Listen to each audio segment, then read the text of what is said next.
Another homicide on the books. The Bahamas Union of Teachers president has questions for the Ministry of Education, and JCN's Operation Love Your Country continues. Good evening, everyone. I'm Leah Cooper with your JCN News for this Monday, March 28th. Another family left to mourn the loss of a loved one as the country records another homicide.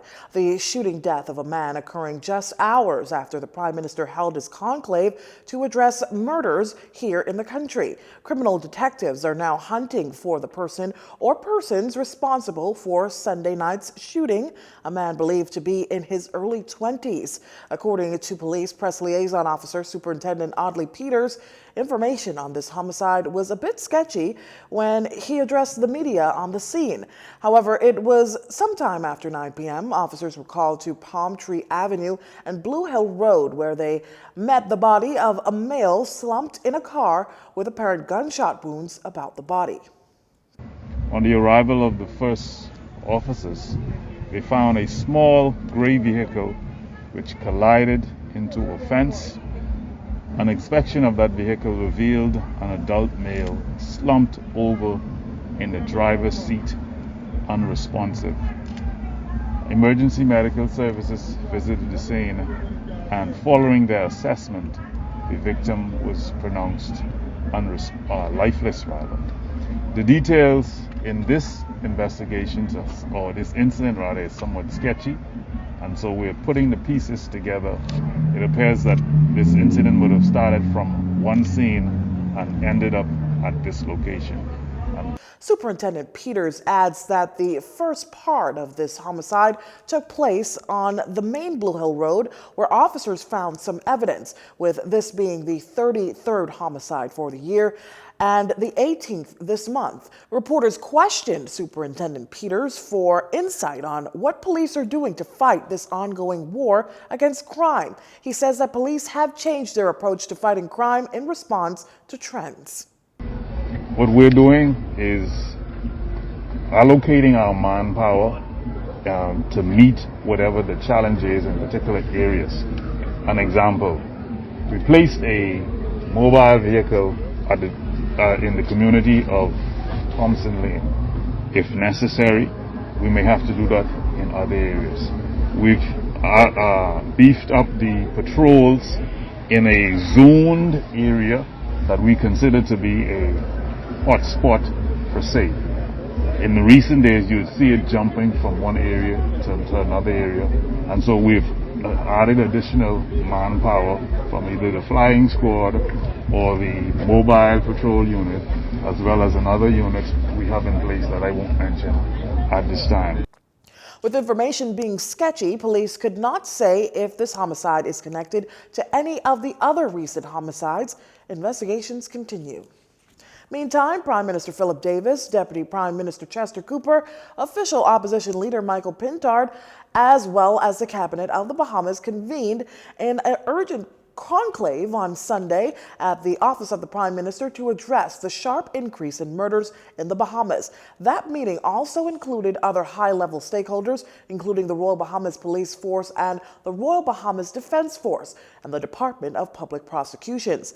In recent weeks, there have been a number of murders taking place, particularly here in the capital, and much of it gang-related, according to Deputy Commissioner of Police Clayton Fernandez and Minister of National Security Wayne Munro.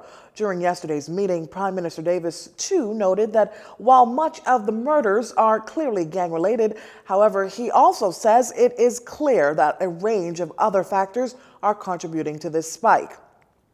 He adds that there are no easy, quick fixes to the crime dilemma, neither is there any one solution.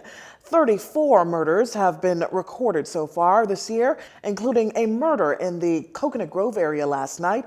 On March 14th, Deputy Commissioner Fernandez, in a Zoom press conference with the media, said that 12 murders occurred in January, 4 in February, and at that point in March, there were 12.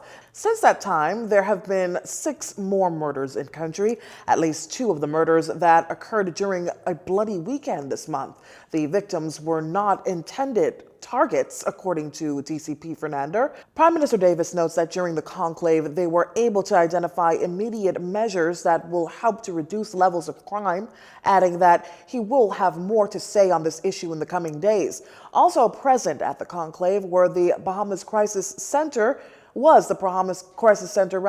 the Hope Center, and the Bahamas Christian Council. The nation's chief says all sectors of society have a role to play in this partnership, and going forward, we invite the public to be a part.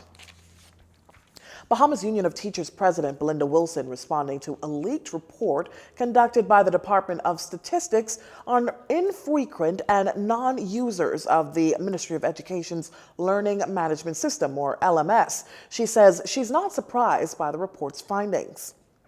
Because it only confirms what I've been saying for the past 2 years, that thousands of students did not use the LMS, that thousands of students were not attending school virtually, that teachers used Zoom and Google Classroom for their instruction, that user IDs and passwords did not work.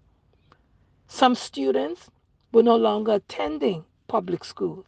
You see, a local daily recently reported that roughly half of the nearly 500 households questioned in a recent survey by the Department of Statistics said there was at least one child in the home who did not attend virtual classes. Mrs. Wilson says with the ministry having this data, now what?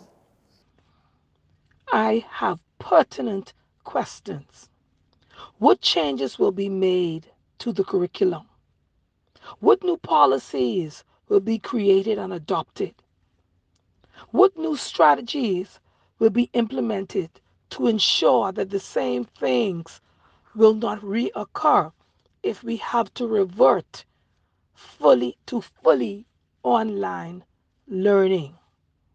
Has anything been done to improve the LMS since the results of the survey? I doubt it. She adds that changes must be made to improve the delivery of quality education to the country's students. And with more and more schools around the country returning to face-to-face learning, many public schools are struggling to see the return of their full complement of students. Our news team spoke with the principal of R.M. Bailey Senior High School and the vice principal of Carlton Francis Primary as they stress the need for students to return to the classroom. We have a population of about 900 students, and so far we have about 740 something students who are coming back to school on a regular basis. And so today I would just like to thank those parents who have sent their children back to school, and I want to encourage those parents whose children are still at home for whatever reason. I would encourage them to please reach out to their child's school, because there are some things that we can do. We really want them back to school, and depending on the situation, we have guidance counselors. We are able to assist them if they don't have uniform, if they don't have lunch. So we're asking parents to please reach out. There are only a few left at Carlton Francis who are not here, but I'm certain that there may be other schools where we're still waiting for a lot of students. So we're asking parents to please continue to partner with us, and we will do whatever we can to make sure that our children are back in school. Principal of R.M. Bailey, Ms. Sherry Russell, says while the number of AWOL seniors remain high, she remains optimistic as every day she and her team are seeing more and more of their students returning. I would say that before COVID, R.M. Bailey had about 950 something students. We are almost back up to like 870 something. You understand me? And the majority of those students who would not have returned, well, as yet, would be mostly the 12th graders, the few who didn't, because before we had about 420 12th graders 2 years ago.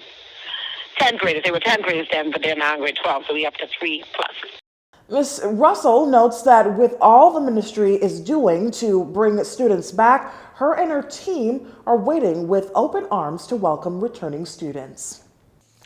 Central and South Abaco Member of Parliament John Pinder giving a brief update on the ongoing hurricane restoration project on Abaco. Our news team was on the ground in Abaco for the royal visit and spoke to Mr. Pinder, who admitted that restoration projects were going quite slow, especially in mainland Abaco. I have great ambition to expedite that. We have a lot of infrastructural problems. We have the port we still have to rebuild. Housing is key and the number one issue in Abaco today. Many houses were gone. A lot of multifamily complexes were also gone. So I have, between me and the government, we have a few different initiatives to tackle those problems. And that is a glass ceiling that we must overcome to have Abaco really fulfill its full potential that we had previous to Dorian and make it bigger and better than was. Mr. Pinder noted they're working on housing infrastructure, public works, roads, and water and sewage, and a revamp of the airport. The revamp of the airport itself, we want to make sure that our port and our water port and our airport are to the capacity to take what we need for Abaco to grow. We are an island nation and everything comes by that way. All the food, all the building supplies, and everything in a sense. So we're taking a multifaceted approach to helping every different sector to rebuild Abaco as quickly as possible. Rebuilding Abaco, helping Abaco is helping the Bahamas. We are an economic powerhouse and we will continue to do so. So the faster we come to our full potential, the better it is for the entire Bahamas and all Bahamians. Mr. Pinder was speaking on the sidelines of the Duke and Duchess of Cambridge visit to Abaco, where a new memorial was dedicated to hurricane victims. You're watching JCN News. Stay with us.